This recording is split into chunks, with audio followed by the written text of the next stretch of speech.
Entonces, clase de diabetes, ¿sí? Vamos a agarrar todo el páncreas en este segundo semestre. Un poquito más adelante vamos a hablar de lo que es el páncreas exocrino, ¿ya?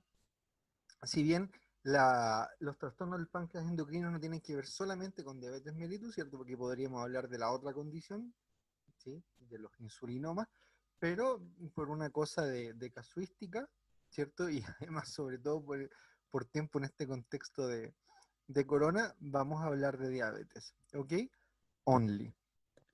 Es un desorden metabólico entonces de la homeostasis energética caracterizado por hiperglicemia, ¿ya? Primer punto importante, y disfunción de células beta, ¿ya? Al menos en la mayor parte de los casos así va a ser, ¿ya? ¿Sí? Es hay una patología que implica una progresión solapada, sin clínica inicial. Eso es súper importante porque finalmente eh, algo parecido a lo que pasa con hipertensión, ¿no?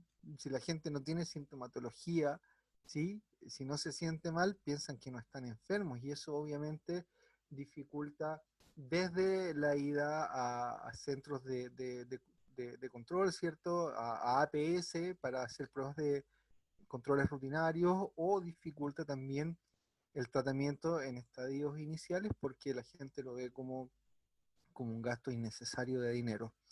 ¿Ah? La clínica clásica del paciente diabético, ¿cierto? Comienza con glicemias que están desde los 180 miligramos por decilitro hacia adelante, pero recuerden, ¿cierto? Pensando en las glicemias en ayuno, para que el paciente sea diabético desde 126, ¿ya? Y no porque no haya clínica durante ese tiempo que estuvo progresando diabetes, eso no significa que no haya daño orgánico a consecuencia principalmente, pero no únicamente, de la hiperglicemia. Es más, se sabe hoy en día que con hiperglicemias de 115 en ayuno, es decir, con glicemias que caen en categoría, ¿cierto?, más bien de resistencia insulínica, esos individuos ya tienen algún grado de retinopatía, ¿cierto?, asociada a hiperglicemia. ¿Ok? Por lo tanto, el hecho de que la clínica aparezca en estadios un poquito más avanzados, ¿cierto? Tampoco es muy alentador porque el tiempo que pasa eh, hasta llegar a ese punto no está ausente de daño. ¿Ya? Ok, ¿cuál es el mecanismo central en diabetes que hay una deficiencia funcional de insulina? Eso quiere decir que no hay efecto de insulina. ¿Por qué? Las posibilidades son básicamente tres. Primero, porque hay una deficiencia en la secreción, ¿cierto?, de insulina por parte de las células betas, que es el clásico mecanismo central en el paciente diabético tipo 1. No el único, pero es como el ejemplo, como el prototípico, ¿no? Tiene un nombre eso. Es como el epítome, ahí está. Es como el epítome del déficit de secreción por parte de las células beta. En segundo lugar, una disminución de la respuesta en las células blanco, es decir, una condición de resistencia insulínica que corresponde, ¿cierto?, al epítome, corresponde al efecto, al ejemplo prototípico del paciente con diabetes mellitus tipo 2, ¿ok? Pero hay también una tercera posibilidad, y es que haya un aumento de las hormonas antagonistas de insulina, aquellas que nosotros conocemos como las hormonas de contrarregulación, todas aquellas hormonas que favorecen cuadros de hiperglicemia, ¿ok? Y eso puede ser súper importante, particularmente en unidades de cuidado intensivo, ¿cierto? Donde sabemos que los sujetos están altamente estresados y por lo tanto con niveles altos de cortisol y de glucagón, ¿ya? Eh, en algunas condiciones endocrinológicas también puede ser bastante importante esto, ¿ya? Pero lo cierto es que el efecto que hay de insulina en términos de inducir o favorecer la hipoglicemia está disminuido, ¿ya? ¿Cómo se diagnostica esto? Estos son los criterios de ADA, ¿cierto? Eh, Esto de una revisión del 2016, ¿ya? Lo interesante acá es que dice que la diabetes mellitus, ¿cierto? Y aquí incluyen a la diabetes tipo 1, es diagnosticada cuando uno, ¿cierto? O más. Entonces, basta con que uno, si eso es lo importante, aquí basta con lo que me interesa. Basta con que uno de estos criterios se cumpla para decir que el paciente es diabético. ¿Sí? ¿Cómo se clasifica la diabetes mellitus, cierto? Ahí podríamos decir que hay tres clasificaciones, vamos a hablar de las dos primeras, ¿cierto? Si existe una patología de base con la cual uno pueda justificar la hiperglicemia, estamos en presencia de una diabetes secundaria. ¿Ok? Causa infecciosa, ¿cierto? Leí el otro día que ha aumentado el, el porcentaje de pacientes diabéticos en UCI asociado a COVID. Claro, nadie va a estar feliz con insuficiencia respiratoria, conectado a ventilador, y etcétera, etcétera. ¿Ya? Eh, Pancreatitis, neoplasias pancreáticas, ¿ya? Pancreatitis principalmente crónicas, entre paréntesis, algunas endocrinopatías, ¿sí? Inducidas por fármacos. Todas condiciones que uno puede linkar, ¿cierto? Linkear, unir desde un punto de vista mecanístico con hiperglicemia. Si está esa condición y está, ¿cierto?, una hiperglicemia coincidente con alguno de los criterios de diabetes, entonces el paciente es diabético. ¿Ya? Eh, si no está esa condición, entonces el paciente estamos en presencia de una diabetes mellitus primaria, que son las más abundantes. Y dentro de esta diabetes mellitus primaria nos encontramos principalmente, no únicamente, pero principalmente con la diabetes mellitus tipo 1, ¿cierto? Que explica al más o menos el 10% del total de pacientes diabéticos, dependiendo del estudio, con dos tipos, ¿ya? Si aparecen los autoanticuerpos es 1A, si no aparecen los autoanticuerpos, igual es autoinmune, pero se clasifica como 1B. Pero lejos es la más común, diabetes mellitus tipo 2. ¿Ya? Hay otras condiciones que podríamos poner acá, pero estas son sin lugar a dudas las más comunes de todas. ¿Ya? Y en tercer lugar podríamos considerar como una entidad propia al fenómeno de diabetes gestacional. ¿Ya? En relación a esta diabetes gestacional, ¿cierto? De nuevo vamos a lo preventivo. ¿Ya? Entonces, hay algunos factores de riesgo, ¿cierto? Previos, ¿ya? Obesidad, ¿cierto? Citoquinas proinflamatorias aumentadas, ¿ya? Eso nos lleva a una insulina resistencia, ¿cierto? A nivel periférica, ¿ya? Podría estar eventualmente asociado a una producción insuficiente de insulina en la medida que convive con disfunción de célula beta pancreática. Y estas cosas finalmente nos van a llevar a lo que ya hemos dicho, ¿no? A un aumento de la producción de glucosa, ¿cierto? Y a una insulina resistencia periférica, ¿ya? Está bonito, esto me gusta porque resume un poco lo que hablábamos en la hora anterior. Estas dos se traducen en aumento de la producción, menor captación, ¿cierto? Y ambas generan hiperglicemia. Pero por otro lado, ya hay hormonas, ¿cierto? Placentarias que sabemos que interfieren con la señalización con insulina, ¿ok? La, la gonadotropina coriónica humana, ¿cierto? La lactógeno placentaria, ¿ya? Son hormonas que, ¿ya? Los estrógenos, la progesterona, son hormonas que normalmente interfieren con la señalización, tienen un efecto insulino eh, tendiente a generar insulinoresistencia, ¿ya? Por lo tanto, van a estar favoreciendo estos dos elementos que están acá. De esta manera, ¿cierto? En este subgrupo de mujeres se va a producir una hiperglicemia, ¿ya? Que va a tener, y esta hiperglicemia es súper importante porque la diabetes mellitus gestacional se asocia a efectos negativos para la madre y se asocia a efectos negativos para el feto, ¿ya? Súper importante tenerlo en cuenta. En relación a la madre, ¿cierto? Tenemos algunos efectos a corto plazo, ¿cierto? Como por ejemplo un aumento en la predisposición al desarrollo de preeclampsia, pero algunos efectos a largo plazo, como por ejemplo el desarrollo de diabetes mellitus tipo 2, ¿ya? Por ahí lo dice más adelante, pero cuando después del parto, muchos de estos casos de diabetes mellitus gestacional ceden y la mujer vuelve a ser normal. Sin embargo, la epidemiología ha demostrado que muchas de esas mujeres siguen progresando, ¿ok? En el fenómeno de insulinoresistencia hasta llegar a ser diabéticas francas. Entonces, nos vamos a encontrar aquí con que esta hiperglicemia, ¿cierto? También va a traducirse en una hiperglicemia y en una hiperinsulinemia a nivel fetal, también con efectos a corto y a largo plazo. Fíjate, compañero o compañera que preguntaste que aquí está, para tratar de resguardar la integridad, ¿sí? El anonimato, ¿ya? También obesidad, diabetes mellitus tipo 2.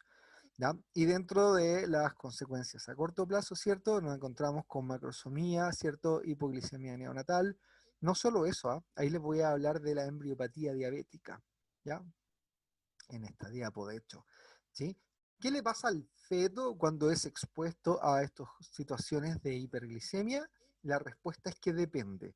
Depende de cuál va a ser el periodo de vida intrauterina en el cual se expone a la hiperglicemia. Cuando hay exposición temprana, ¿cierto? Hasta la sexta o séptima semana, ¿cierto? Esto se asocia a malformaciones a nivel del sistema nervioso central, como dice ahí, musculoesqueléticas o cardíacas, ¿ya? Y eso es lo que se conoce como embriopatía diabética. Ahora, cuando ese individuo se expone particularmente en el último tercio de gestación, ¿cierto? eh, a hiperglicemia, esto se asocia principalmente a la macrosomía fetal, ¿ya? Macrosomía fetal que es bastante indeseable porque a su vez está asociada a distosia, ¿cierto? Partos dificultosos, ¿ya? Fracturas por lo mismo, parálisis nerviosa por lo mismo. ¿Mm? Particularmente cuando se produce en estadios postprandiales de la madre, ¿ya? Entonces vamos a hablar ahí que el control dietario de la madre es súper importante. Un evento de hiperglicemia en la madre genera más o menos 24 horas de un aporte aumentado de glucosa al feto. ¿Por qué? Porque un estado de hiperglicemia, un evento de hiperglicemia en la madre genera que el líquido amniótico que esa mujer produce tiene una cantidad importante de glucosa. Y como quien regula la cantidad de líquido amniótico es el feto deglutiéndolo, un líquido amniótico con una cantidad importante de glucosa implica un aumento, ¿cierto?, de glucosa por vía digestiva al feto, ¿ya? Posterior al periodo de organogénesis, la hiperglicemia conduce a gran secreción de insulina, lo que ya les había dicho, ¿cierto?, predisponiendo a resistencia insulínica en el futuro. Entonces, hay un aumento en el aporte de aminoácidos, ¿cierto?, que también favorece la secreción de insulina, ¿ya? No solo la glucosa estimula la célula beta pancreática, es lo que más la estimula, pero hay otras cosas también, ¿sí? El aumento del aporte de aminoácidos también lo hace. El aumento en la llegada de glucosa, ¿cierto? Que es como lo más relevante, lo mismo. Y a través de esta vía, entonces, fíjense cómo el hígado fetal, ¿cierto? Aumenta la producción de, en este caso, lipoproteínas, ¿cierto? Lo cual determina un aumento en el aporte de ácidos grasos hacia los adipocitos, ¿ya? Por otro lado, ¿cierto? Hay una lipasa, ¿cierto? A nivel placentario en la madre que favorece la llegada de ácido graso y entonces aumentamos el aporte de lípidos hacia los adipocitos. Y eso es súper importante porque cuando aumenta mucho, ¿cierto? El sustrato para la hipertrofia de los adipocitos, que en esta etapa, entre paréntesis, no solamente experimentan hipertrofia, sino que también hiperplasia, eso condiciona un cierto comportamiento en términos de producción de citoquinas proinflamatorias a futuro. ¿Ya? Prevención, planificación, preconcepción, lo ideal, ¿cierto? Vía hemoglobina glicosilada, el test a la tolerancia a la glucosa oral, ¿cierto? El palmanejo, el test a la tolerancia a la glucosa oral, de nuevo, observación a ambos, ¿cierto? Madre y feto, monitoreo de glicemia y ayuno postprandial, como yo les había dicho, el manejo nutricional, ¿ya? Es súper, es como la piedra angular, como dicen. Vamos con diabetes mellitus tipo 1. ¿Cuál es la patogenia de la diabetes mellitus tipo 1? Autoinmunidad, ¿cierto? Nos devolvemos a la clase del doctor Rossi en el primer semestre. Autoinmunidad. Entonces aquí nos vamos a encontrar con participación, fíjense, de linfocitos T helper, ¿cierto? Obviamente tenemos que tener presentación antigénica por parte de células dendríticas, ¿sí? Linfocitos T citotóxicos, ¿cierto? Participación de linfocitos B, ¿ya?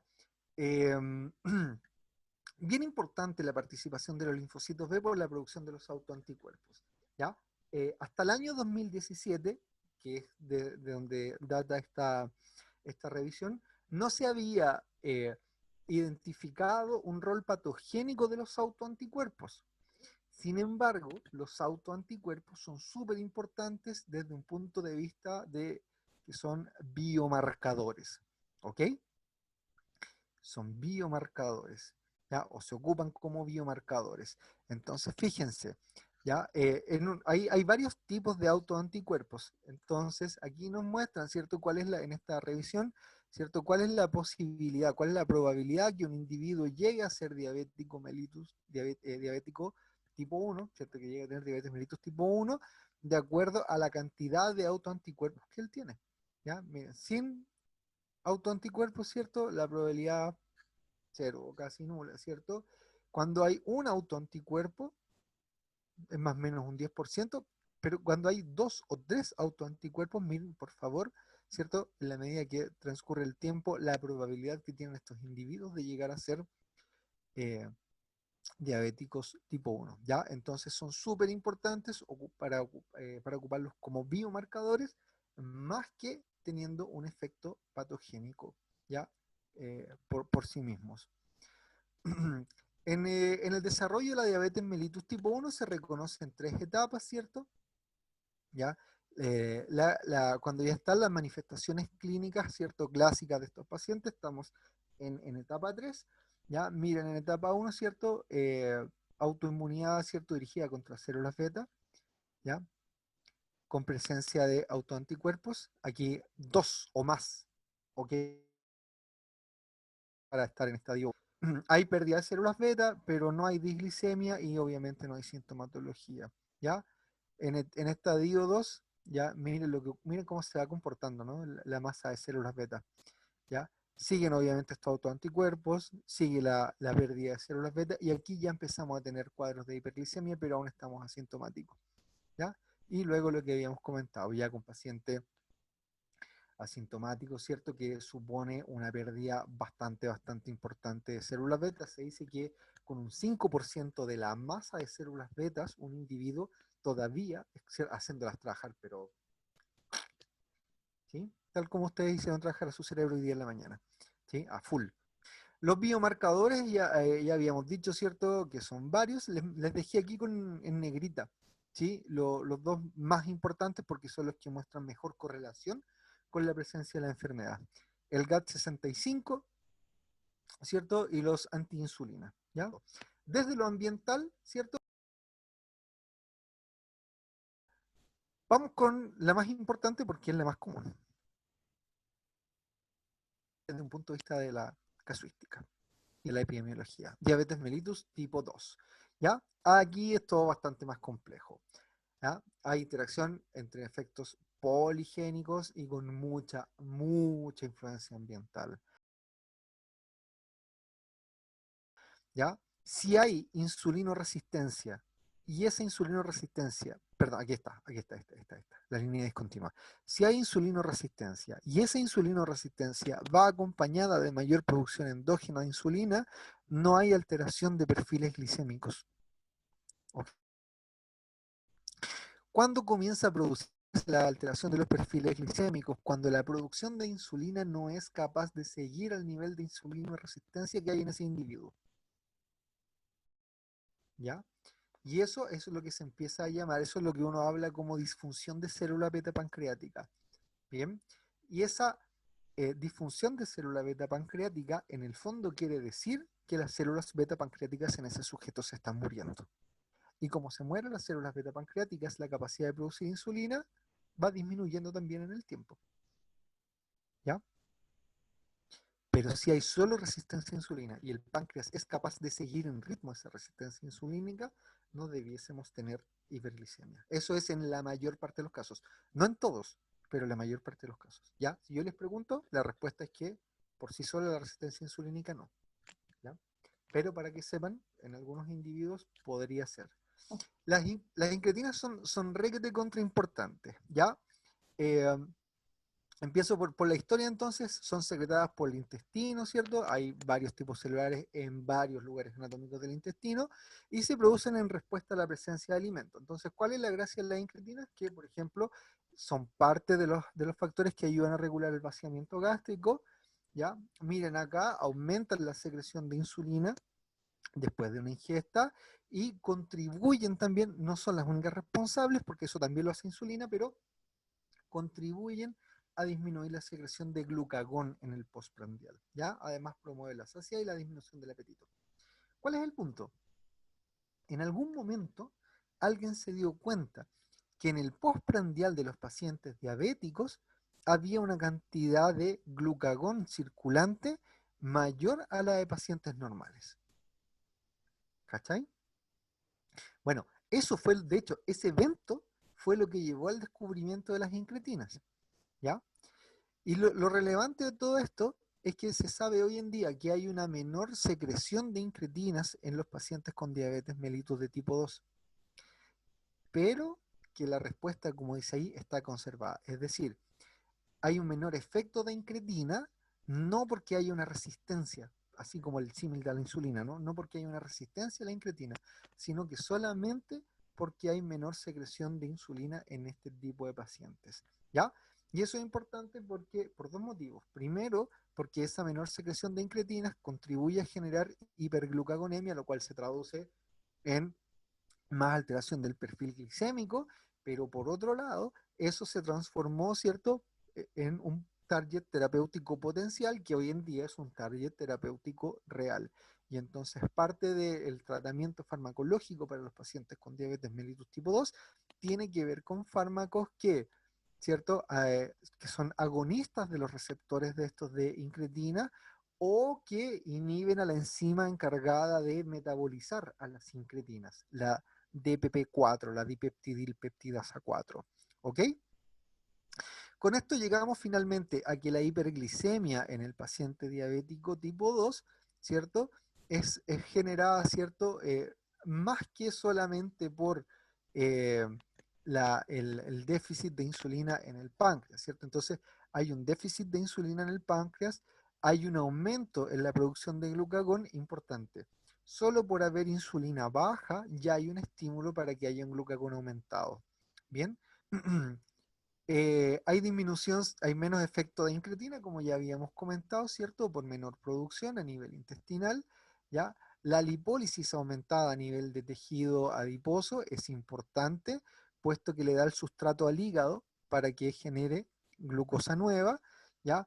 Se ha visto que hay un aumento en la expresión del SGLT2, que es el transportador, ¿cierto? El cotransportador sodio-glucosa a nivel renal, por lo tanto, en un intento del riñón, ¿cierto? El tratando de hacerla de oro, de no perder nutrientes, bueno, contribuye más a esta hiperglicemia, menor capacidad de captación del músculo por resistencia insulínica, ¿ya? El fenómeno proinflamatorio, que finalmente también genera más resistencia insulínica, disfunción de neurotransmisores a través de un aumento en la ingesta, ¿ya? O de alteración también en los patrones de secreción de hormonas asociadas a eh, resistencia insulínica vascular, que finalmente implica menos capilaridad,